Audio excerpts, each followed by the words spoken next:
Hi, I'm David Schubert, and I graduated from Chiles in 2006, and now I'm a senior at Florida State University, and I will be sharing with you my personal experiences with the AP program and starting college and some advice I have for you. So before I do that, real quick, if you're a freshman or a sophomore, listen to this. The PSAT, I think a lot of people don't realize how important of a test it is.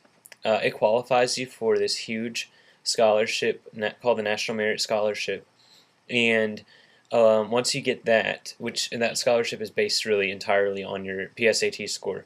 Once you get that scholarship, colleges will recruit you and they will throw money at you, and the money that they're throwing at you will go on top of any bright futures you have or anything like that. So it's just real cash money, and we're talking. I get $6,000 a year, so I've been there for 3 years. So we're talking $18,000 just cash money that I got for doing well on that test. So do really well on the PSAT. Practice a lot, and it never hurts to practice the SAT anyway. So there you go. Practice that a lot. Anyway, so AP tests, preparing for them. The way that I prepare for the AP tests is I would always get a review book. So you got Barron's, you got Princeton Review, you got all the different ones, and just pick one that you like. There's lots of different ones, and probably there's a different one that's best for each test.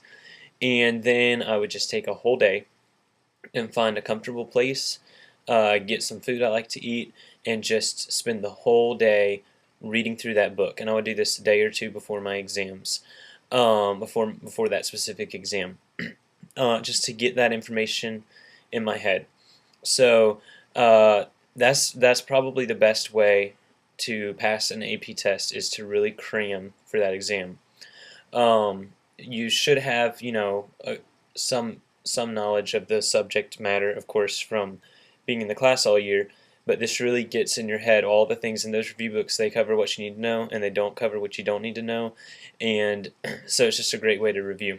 So do that to prepare. And the other thing you need to do to prepare is not blow off the test day. A lot of people, or probably not a lot of people, but some people think of the test day as just this day off from school. That's not what it is.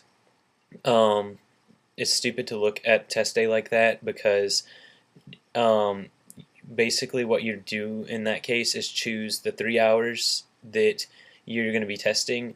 You choose to be a little more, to put less effort into those 3 hours, and then you're going to have to pay for it for like 2 years in college. So that's stupid. You definitely need to not blow off the test day. Okay, so what's the benefit of having AP credit, you may ask? Of course, you get these college hours when you take the exam. Um, so what the college credit does for you, the way college works, you need 120 hours to get your degree, basically. And I went in with 27 hours of credit from SAT and AP. Um, so what does that mean for you? It kind of depends on what you're majoring in.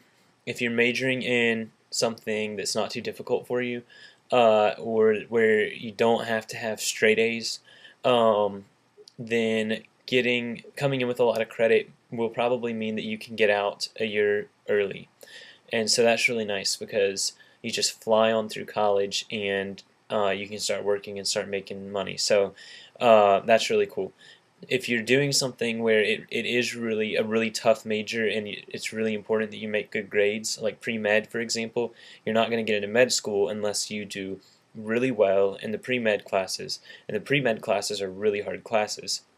So if you come in with a year of credit, all your basic studies done, then you can spread 3 years of classes out over the 4 years that you're in school, and it'll make it really a lot easier for you to do really well and get like straight A's or close to it, and then you'll look really good when you apply to med school. So that's really cool. And then the last thing, if you want to stick around for 4 years, but you're not, your major's not ridiculously hard like pre-med, then having all this credit gives you the opportunity to take electives that you are interested in. Like I took guitar just because I was interested in it, and it's cool because Bright Futures is paying for you to take, whatever class you're interested in and to learn this thing that you like to learn. Um, and you have the freedom to do that if you have um, a lot of hours coming in. So lots of reasons to have to do well in the AP exams and the SAT for that matter. You can get credit from the SAT too. Um, okay, so last thing I want to talk to you about is coming into college knowing what you want to major in. And this is really a critical thing, I think, that is overlooked by a lot of people when they're talking about AP exams and the benefits of them. If you come in with like 30 hours of credit, then that means that you have already taken all the classes that everyone else is taking before they start their major. So you're at the point where you need to really be starting your major. And so if you don't know what you want to do there, then you're just going to be wasting time. And you're probably going to spend 4 years there when you could have got out in 3, or you're going to take a bunch of classes you really don't want to take. So that's no good. So how do you figure out what you want to do? Well, if you have no idea whatsoever what you want to do, maybe you're good at everything, and so you can't pick anything that really is better for you. That happened to my brother. Then, so if that happens to you, you can't pick your major. Then go to a career advising center. Most universities have them. You can go down to FSU and use theirs, and they'll give you a little survey of your interests, and they'll print you out a list of careers that you might like. And then, so that's step one. Step two, take that list of careers you might be interested in, whether you got it from a career center or you made it up yourself, and go research it. Wikipedia, best place to go to research it, because they'll give you a general idea of what each of these majors does. And because Wikipedia has everything. I mean, we're not talking just social work, we're talking every branch of social work has its own article. So you can go find a really specific field that you really think you might be interested in. So that's step two. So after you've done all of that, step three is to actually go experience that career. Best way to do this, take an externship. Externship's awesome because you get honors credit for following someone around who works in a field that you have fun in, that you find fun and interesting, and then like this person is really prestigious and they're like a really big deal, and then since they're like mentoring you, then you become really good friends with them, and then next thing you know, they can get you a job later, or even if they don't get you a job later, you just still know this like really awesome person. So and you still got all this honors credit for it. So it's like an amazing program. Um, and and then you figure out, okay, I love this, or I thought I was going to love this, and I don't.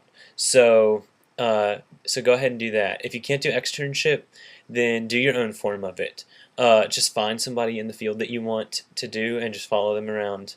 Just say, hey, can I come? Can I come see you? You know, like take your child to work day, but a lot more grown up. And be professional about it, because this is something that you really are interested in, and this is a connection that you really may use later. So, but you'd be surprised how many people want to mentor high schoolers, so they'll definitely be willing to let you come shadow them for a while. So do that so that when you get to college, you're not wasting time trying to figure out what you want to do. So that's all I have for you. I hope it's helpful. If you have questions about college or whatever, Facebook me, David Schubert. I'm around. So yeah, do well on your exams. Don't blow them off. All right. I'll see y'all later.